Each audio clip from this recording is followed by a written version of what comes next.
in our lives. I'm going to tell you something else very powerful.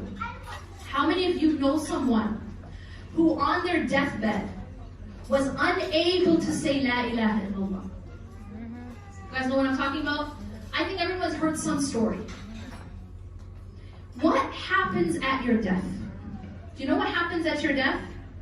There's a phenomenon that's very powerful that happens at death. And that is that whatever is actually inside of our hearts, whatever we fill our hearts with in this life, it comes out at death. I want you to reflect on that. This is why if a person has filled their heart with money, or filled their heart with their business, or filled their heart with rage and hatred, that these are the things that will come out at death. And those people who fill their heart with Allah, they are able to say La ilaha illallah. Because La ilaha illallah is actually a privilege. It's a privilege. Not everyone can say it. Just like in your grave, when you're asked, who is your Lord? If I ask you that right now, everyone can answer, even the children. Who is your Lord? It's easy. Allah. What's your deen? It's easy. It's Islam. Tell me about the Prophet, Muhammad sallallahu alaihi wasallam. It's easy. These answers are easy, right? But why is it some people can't answer in the grave? When these exact questions are asked, I don't know. The answer is I don't know. People say I don't know. It's because they didn't live it. You know what I mean? It was autopilot. It was something we just said with our tongues. We didn't live it. It wasn't in the heart. And now that brings me back to this empty place we have inside us. I told you that our separation from Allah subhanahu wa ta'ala created a vacuum internally in every single human being. What does that mean? It means that we go through this life trying to fill that emptiness. Every human being is trying to fill that emptiness. And some people go to drugs to do it. This is the reason we have addiction. If you want to peel away all the rhetoric, this is actually the reason. It's because a person didn't know how to fill that empty place. They have an emptiness in them, and they don't know how to fill it. And they don't realize that the reason they have that emptiness is because they're no longer with Allah. وَمَا خَلَقْتُ الْجِنَّ وَالْإِنسِ إِلَّا لِيَعْبُدُونَ. What does that mean? It means that's our existence. Our existence is about being with Allah, knowing Allah. If I don't know Him, and I reject Him, then that means I'm not fulfilling the purpose of my existence. I'm going to be extremely empty. And that emptiness is actually going to drive me crazy. I've recently been reading a lot and hearing a lot about people with addictions. And this is in some way what they're saying. That they are constantly in pain. That there's an emptiness inside. And they're trying to fill it.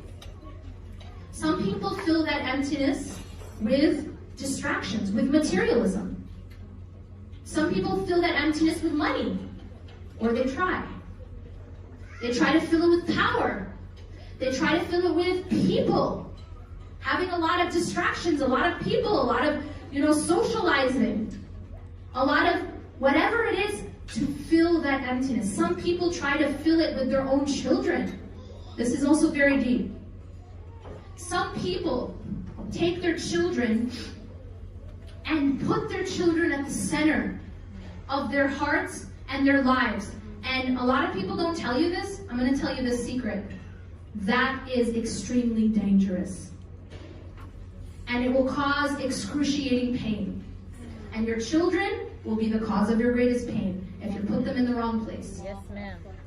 If you put them in the wrong place, those same children that you're literally worshiping are going to be the one who causes you your pain. And no one has caused you pain like it before or since. And it's actually because you put them in that core, that empty spot that's supposed to be for God. That's supposed to be for Allah. And you put your child there. And no one told you that that was wrong. In fact, they called it love. They called it love. That you revolve your life around another human being, that's not love, it's worship. It's actually the meaning of taking an ilah. That's powerful stuff. And some people take that ilah as their own child. And they start to do tawaf around them. You know, this revolving your existence around your child. Some people do it with another person. Sometimes it's their spouse. Sometimes they take their spouse, especially when you know you first get married, right? And you think that this individual, this creation of Allah subhanahu wa ta'ala is going to fill every empty space you have inside you. And what happens to you? You get very disappointed. Yes. Am I right? Yes. Yes. Yes.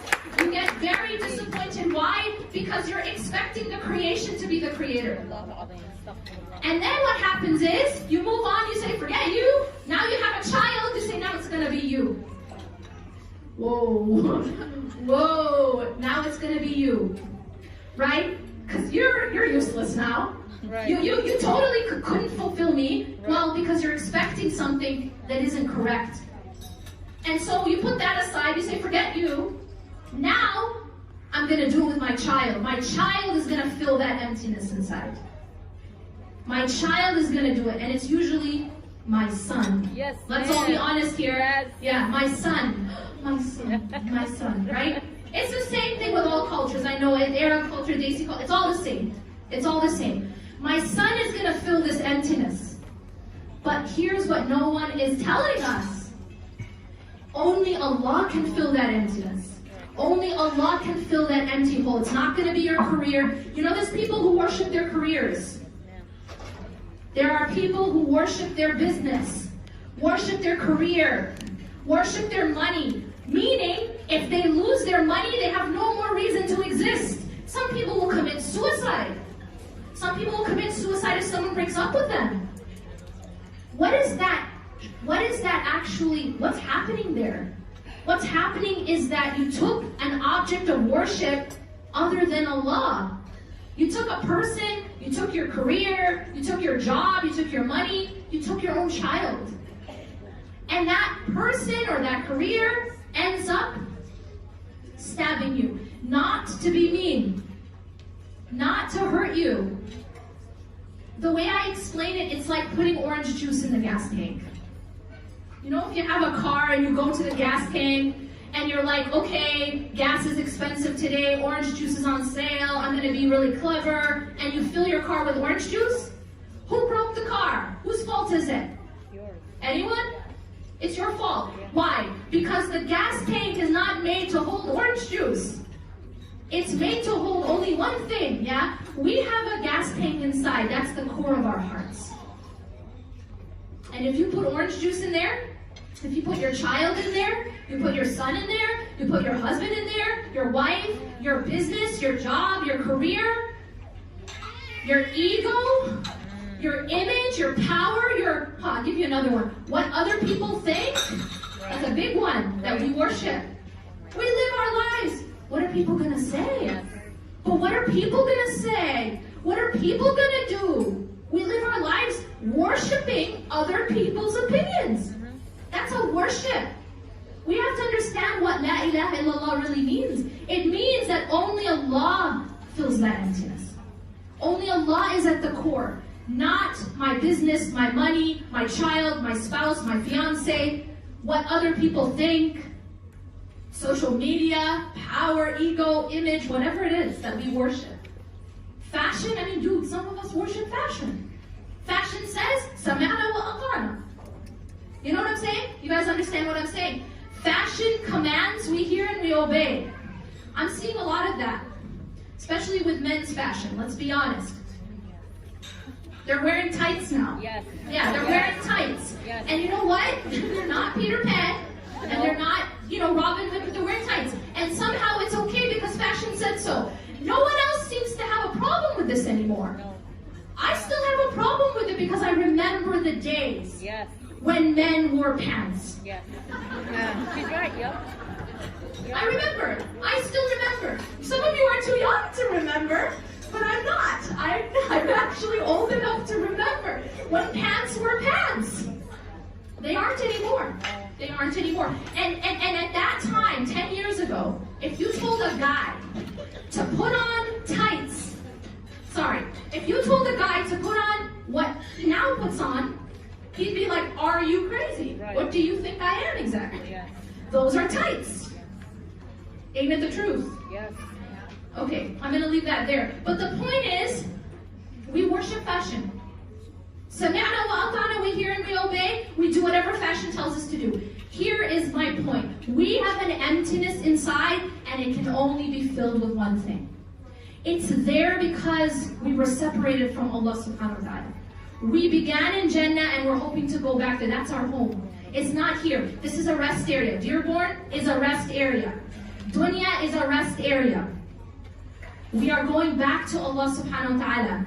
And so internally, we feel that separation. And so we need to fill it with Allah subhanahu wa ta'ala. And if we try to find it in anything else, we will fail. And we will suffer. Yes, we will.